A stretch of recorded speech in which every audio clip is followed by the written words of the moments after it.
সালাম আলাইকুম। একটা জায়গায় বেড়াতে আসছি, বাট খুব সিরিয়াস একটা কনসার্ন আছে বিধায় লাইভ হইলাম। একটা বিষয় কি, আমরা 2014 সাল পরবর্তী সময় দেখছি যে জামায়াতের অনেক নেতাদেরকে ফাঁসি দেওয়া হচ্ছে।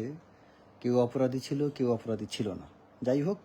বাট এটা অনেক মানুষের প্রতি অনেক নির্দয়ভাবে জুলুম করা হয়েছিল। যেই জুলুম নির্দয়ের কারণে এবং সবসময় কিন্তু মজলুমের প্রতি মানুষের কিন্তু একটা দয়া কাজ করে, আর যিনি নিপীড়ক তার উপর কিন্তু মানুষের সবসময় একটা ঘৃণা কাজ করে। আজকে জামাতকে যেই কারণে মানুষ জামাতের প্রতি যখন মজলুম ছিল, যে কারণে তাদের প্রতি মানুষ একটা মায়া কাজ করত, আজকে সেই মায়াটা আজকে কিন্তু মানে অন্যদিকে যাচ্ছে। যারা তখন নিপীড়ক ছিল সেই নিপীড়কের প্রতি আজকে কিন্তু সেই মায়া হচ্ছে। কেন? আপনি দেখেন, এই যে বাগেরহাটে ছাত্রলীগের নেতা সাদ্দাম হোসেন, সাদ্দাম কি অপরাধ করছে না করছে সেটা আমি সেই বিষয়ে যাব না। সাদ্দাম সে জেলে আছে, জেলে থাকা অবস্থায় তার স্ত্রী আত্মহত্যা করছে কি করছে না সেটা পুলিশ ইনভেস্টিগেশনে বের হবে, এবং তার সন্তান মানে সন্তানকে মেরে ফেলা হয়েছে, এটা সত্য। বাচ্চা ছেলে তো আর আত্মহত্যা করতে পারে না। সো সন্তানের মৃত্যুটা নিশ্চিত। মায়ের মৃত্যুর আত্মহত্যা না মৃত্যু স্বাভাবিক মৃত্যু না কেউ হত্যা করছে এটা কনফার্ম না, যদিও সাংবাদিকরা কিছু কথা লিখছে যে মানে সাদ্দামের স্ত্রী আত্মহত্যা করছে এবং বাচ্চাকে পানিতে চুবিয়ে মেরে ফেলা হয়েছে। সাংবাদিকদের এই ধরনের নিউজটা কিন্তু জার্নালিজমের, আমি মনে করি প্রফেশনাল জার্নালিজম হয় না। পুলিশ যে রিপোর্ট করছে ওই রিপোর্টটা বরং সাংবাদিকের চেয়ে আরও বেশি প্রফেশনাল হয়েছে। সাংবাদিকদের ভাষাটাও হওয়া উচিত ছিল এরকম যে এটা এখনো বের হয়নি, তদন্তে বের হয়নি, তদন্তাধীন আছে, বাট এটা হত্যাও হতে পারে অথবা আত্মহত্যা হতে পারে। তো এখানে প্রথম একটা অন্যায় হচ্ছে যে সাংবাদিকরা যে এটাকে আত্মহত্যা বলে আগেই চালাই দিছে, এটা একটা অন্যায়। দ্বিতীয় একটা অন্যায় হচ্ছে এই যে ঘটনা ঘটলো, এই ঘটনায় তাকে প্যারোলে মুক্তি দিতে পারত। এটা কতটা অমানবিকতা যে একটা মানুষের সন্তান জন্মের পরে 9 মাস বয়স হয়েছে, সেই সন্তানকে দেখতে পায় নাই। কখন দেখলো? যখন সন্তানটা মৃত। এবং সেই মৃত সন্তান কিভাবে সন্তান এবং সন্তানের মাকে, দুটো লাশকে জেলখানায় নিয়ে যাওয়া হইল। তাকে প্যারোলে মুক্তি দিলে কি মহাভারত অশুদ্ধ হতো। কোন একটা জায়গায় শুনতে পেলাম কেউ একজন বলছিল যে তাকে কোন একটা মামলায় জামিন দেওয়া হয়েছে, ওই জামিন পাওয়ার পরে তাকে আবার ওই জেল গেটের কাছে আরো 2টা মামলা নাকি অ্যারেস্ট দেখানো হয়েছে। এখন আপনারা একটা জিনিস বলেন যে বাংলাদেশে আমরা কি এইটার জন্য আন্দোলন করছি? এই জন্যই কি আমরা তখন প্রতিবাদ করছি? আওয়ামী লীগের আমলে যে জুলুম হয়েছিল জামাতের প্রতি, বিএনপির প্রতি, সেই জুলুম যদি এখনো হয় তাহলে আমরা কি করতে আন্দোলন করছিলাম? পার্থক্যটা কোথায় দাঁড়াইলো?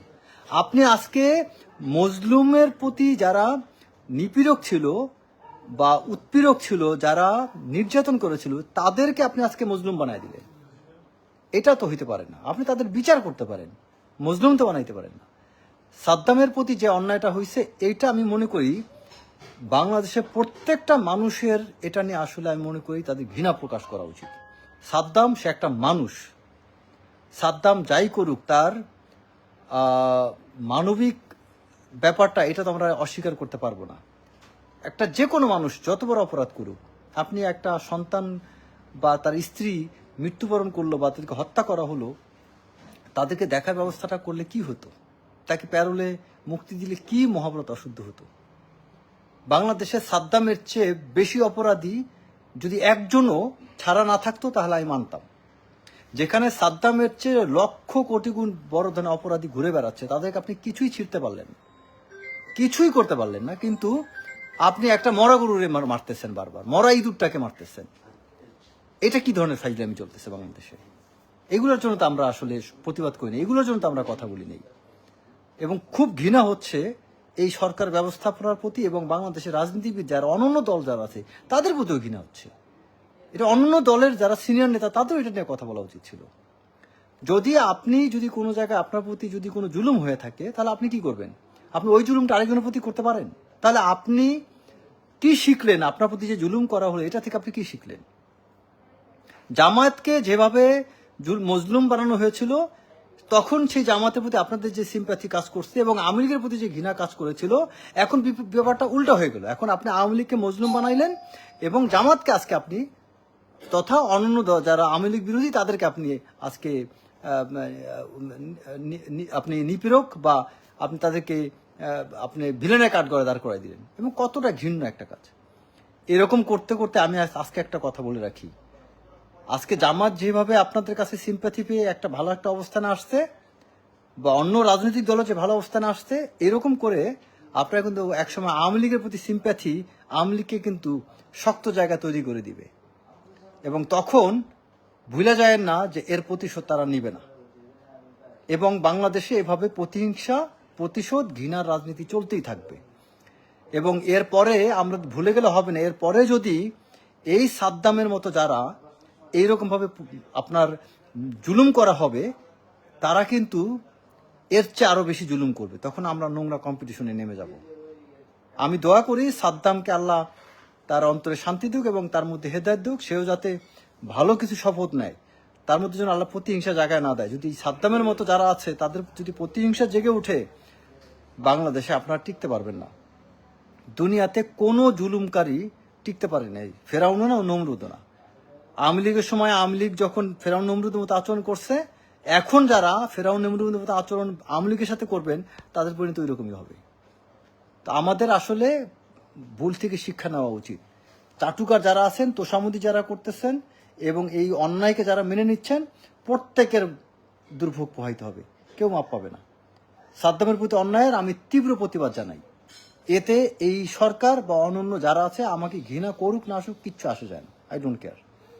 কারণ আমি মনে করি আমাদের প্রত্যেকটা মানুষের চিন্তা করা উচিত, মৃত্যুর পর আমাকে আল্লাহর কাছে জবাব দিতে হবে, অন্য কারো কাছে না, কোনো ব্যক্তির কাছে না, কোনো মানুষের কাছে না।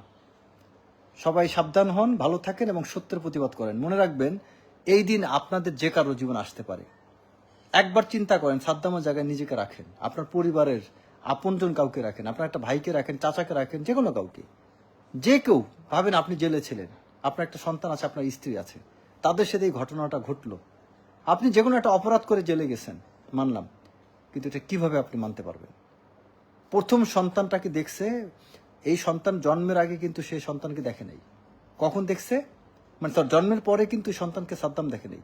সন্তানের প্রথম মুখটা দেখছে, তাও মৃত মুখ, তার এক পর্যন্ত এই সন্তানকে দেখতে পারেনি সে। স্ত্রী 1-1.5 বছর লড়াই যুদ্ধ করে এই 9টা মাস এই সন্তানটাকে নিয়ে সংসারে টিকে রাখছিল। আজকে সেই স্ত্রীটাও আত্মহত্যা করলো, বা তাকে যদি কেউ মেরে ফেলে, আল্লাহ ভালো জানে অ্যাকচুয়ালি কি হয়েছে, বাট তার মৃত্যু তো নিশ্চিত হয়েছে। এবং এটা যেন সঠিক তদন্ত হয় যে এটা আত্মহত্যা না হত্যা, এটা যেন অবশ্যই তদন্ত হয়। এবং আমি মনে করি এটার মাধ্যমে আমাদের বিবেক জাগ্রত হওয়া উচিত, বাংলাদেশে এই জুলুম বন্ধ হওয়া উচিত। এবং আমি মনে করি জামাতে ইসলামী তাদের আরও এটা নিয়ে সবচেয়ে বেশি প্রতিবাদ করা উচিত।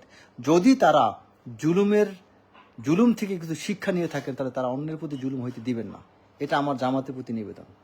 যদি আপনারা সত্যি কথা জুলুম আপনাদের প্রতি হয়ে থাকে, জামাত ইসলামীর যারা নেতা আছেন, আপনাদের সত্যি আল্লাহকে ভয় করে থাকেন, সত্যি ন্যায় বিচার প্রতিষ্ঠা করতে চান, ন্যায় বিচার প্রতি সম্মানবোধ থাকে, তাহলে এই জুলুমের বিরুদ্ধে আপনারাই প্রতিবাদ করেন আগে। এই জুলুম হইতে দেন না মানুষের প্রতি। সবাই ভালো থাকবেন। আসসালামু আলাইকুম।